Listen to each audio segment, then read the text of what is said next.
Visakha MP seat panchayat ఢిల్లీకి చేరింది.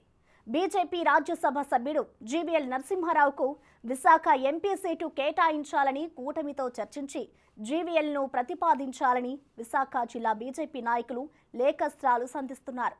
ఇప్పటికే టీడీపీ విశాఖ ఎంపీ అభ్యర్థిగా బాలకృష్ణ అల్లుడు భరత్ పేరు ఖరారైంది. భరత్ జోరుగా ప్రచారం చేసుకుంటున్నారు. విశాఖ సీటు ఆశిస్తూ 2 ఏళ్ల నుంచి విశాఖలో మకాం వేసిన రాజ్యసభ సభ్యుడు జీవీఎల్ ఈ మధ్య పెద్దగా కనిపించడం లేదు. అయితే జీవీఎల్ అనుచరులు మాత్రం బీజేపీకే విశాఖ సీటు కేటాయించాలని డిమాండ్లు మొదలుపెట్టారు. జీవీఎల్ కు ఛాన్స్ లేదని తెలిసినా ఆయన టీం ఢిల్లీ వెళ్లి వినతి పత్రాలు ఇస్తుండడం వెనుక లెక్కలేంటి?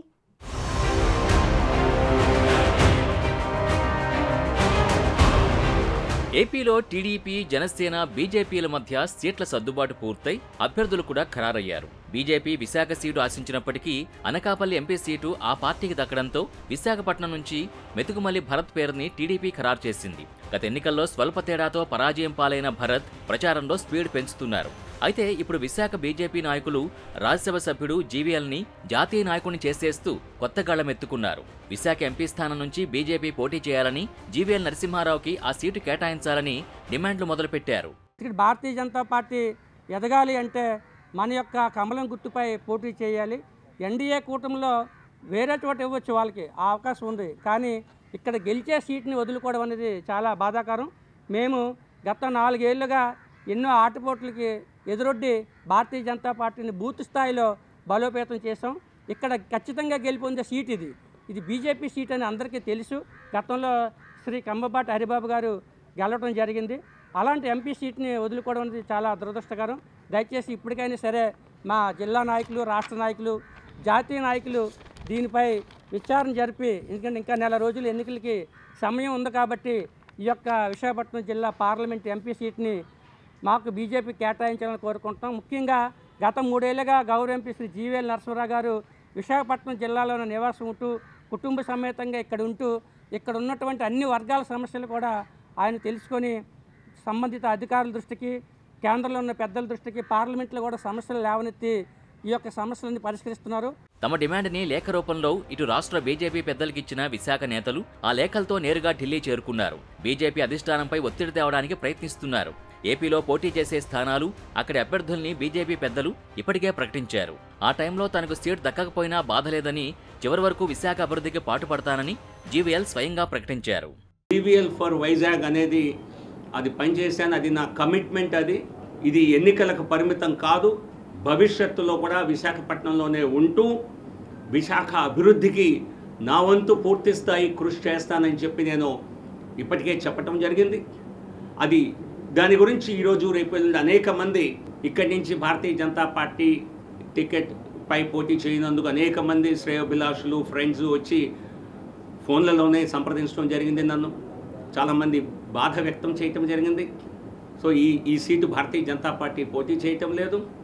కొంత కుటుంబ నేపథ్యం కారణంగా భారతీయ జనతా పార్టీకి ఇక్కడ పోటీ చేసే అవకాశం రాలేదు. జీవీఎల్ అలా చెప్పి ఇలా విశాఖ సిటీ వదిలి వెళ్లారో లేదో ఆయన అనుచరులు తమ డిమాండ్లు మొదలుపెట్టారు. విశాఖ ఎంపీ స్థానాన్ని జీవీఎల్కు రిజర్వ్ చేయాలని లేఖాస్త్రాలు సంధిస్తున్నారు. ఈ తతంగం వెనుక జీవీఎల్ హస్తం ఉందన్న అనుమానాలు వ్యక్తం చేస్తున్నాయి టీడీపీ శ్రేణులు. టీడీపీ అభ్యర్థి, హిందూపురం ఎమ్మెల్యే నందమూరి బాలకృష్ణ చిన్నల్లుడైన భరత్ ఎన్నికల కార్యాలయాన్ని ప్రారంభించి ఎంపీ స్థానం పరిధిలోని 7 ఎమ్మెల్యే అభ్యర్థుల్ని సమన్వయం చేసుకుంటూ లోక్సభ నియోజకవర్గంలో ఇప్పటికే ఒక రౌండ్ ప్రచారం కూడా పూర్తి చేశారు.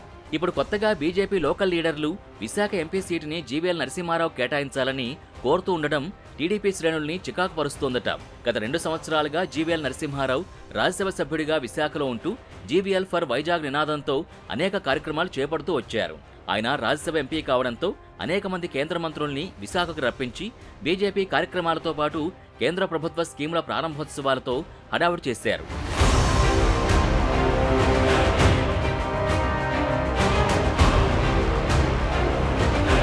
విశాఖ ఎంపీగా తాను పోటీ చేస్తానని పొత్తులపై క్లారిటీ రాకముందే ప్రకటించుకున్నారు. బీజేపీ అధిష్టానం కూడా తనకే విశాఖ ఎంపీ సీటు కేటాయిస్తుందని నమ్మకంతో కనిపించారు. ఆ క్రమంలో పొత్తు కుదరకపోతే బీజేపీ నుంచి ఖచ్చితంగా జీవీఎల్ నరసింహారావు పోటీ చేస్తారని అందరూ అనుకున్నారు. అయితే జనసేన టీడీపీలతో కలిసి పోటీ చేయడానికి బీజేపీ ముందుకు రావడంతో జీవీఎల్కి సీటు లేకుండా పోయింది.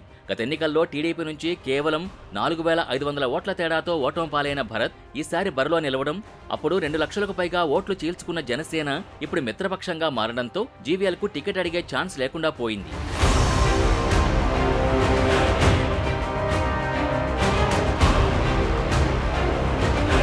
ముఖ్యంగా విశాఖ ఎంపీ సీటు బీజేపీకి ఇచ్చే పరిస్థితే కనిపించడం లేదు. గత ఎన్నికల్లో విశాఖ సిటీలో ఉన్న 4 ఎమ్మెల్యే సీట్లని టీడీపీ గెలుచుకుంది. దానికి తోడు విశాఖ స్టీల్ ప్లాంట్ని ప్రైవేటీకరిస్తానంటున్న బీజేపీపై విశాఖ వాసులు ఆగ్రహంతో ఉన్నారు. విశాఖ రైల్వే జోన్, ఇతర అభివృద్ధి పనులకి బీజేపీ సహకరించలేదన్న అసంతృప్తి ఉంది. ఇలాంటి తరుణంలో బీజేపీకి విశాఖ ఎంపీ సీట్ ఇస్తే కూటమిలో ఉన్న ఎమ్మెల్యే అభ్యర్థులందరూ ఓటమి పాలవుతారని చంద్రబాబు బీజేపీ పెద్దలకి స్పష్టంగా చెప్పారని అంటున్నారు. అయితే బీజేపీకి విశాఖలో బలం ఉందని, జీవీఎల్ ఎంపీ అభ్యర్థిగా పోటీ చేస్తే ఖచ్చితంగా గెలుస్తారని స్థానిక నాయకులు బీజేపీ జాతీయ నాయకత్వంపై ఒత్తిడి తెస్తున్నారు. అదేమంటే అప్పుడెప్పుడో పొత్తుల్లో భాగంగా బీజేపీ గెలిచిన ఉదంతాల్ని చెప్పుకొస్తున్నారు. విశాఖలో బీజేపీని బతికించుకోవాలంటే ఎంపీగా తమ పార్టీ అభ్యర్థే పోటీలో ఉండాలంటున్నారు. భారతీయ జనతా పార్టీ కార్యకర్తలుగా భారతీయ జనతా పార్టీని ఆంధ్రప్రదేశ్ రాష్ట్రంలో ముఖ్యంగా విశాఖపట్నం జిల్లాలో బ్రతికించుకోవాలంటే ఖచ్చితంగా బీజేపీ సింబల్పై పోటీ చేయాలి. ఎంపీ సీటు బీజేపీ కేటాయించాలని మా యొక్క విన్నపం. ఇప్పుడే లేటెస్ట్గా చూసాము, జమ్మలమడుగు ఎమ్మెల్యే సీటు వదులుకొని కడప ఎంపీ సీటు బీజేపీకి ఇస్తారని తెలిసింది. మాలో ఆశలు రేగాయి. మేము గత 15 రోజులుగా రాష్ట్ర స్థాయి, జాతీయ స్థాయి నాయకులకి మేము విజయవాడ, ఢిల్లీ కూడా వెళ్ళి వింతపత్రాలు ఇవ్వడం జరిగింది. వారం రోజుల క్రితం ఎన్నికల ఇన్ఛార్జ్ శ్రీ అరుణ్ సింగ్ గారు ఇదే పార్టీ కార్యాలయానికి వచ్చినప్పుడు మేమంతా కూడా మా యొక్క ఆవేదన తెలియజేశాం. బీజేపీ నేతలు డ్రామా ఆడుతున్నారని, 4 ఓట్లు వేయించలేని వారంతా లీడర్స్లా మాట్లాడుతున్నారని టీడీపీ క్యాడర్ ఫైర్ అవుతోంది. ఈ హైడ్రామాని డైరెక్ట్ చేస్తోంది జీవీఎల్ అని ఆరోపిస్తోంది. లేఖలు పట్టుకుని ఢిల్లీ వెళ్లినంత మాత్రాన వారికి బీజేపీ బాసుల అపాయింట్మెంట్ కూడా దొరకదని తెలుగు తమ్ముళ్లు ఎద్దేవా చేస్తున్నారు. మరి చూడాలి సదరు బీజేపీ నేతలు ఏం ఆశిస్తున్నారో, ఏం సాధిస్తారో.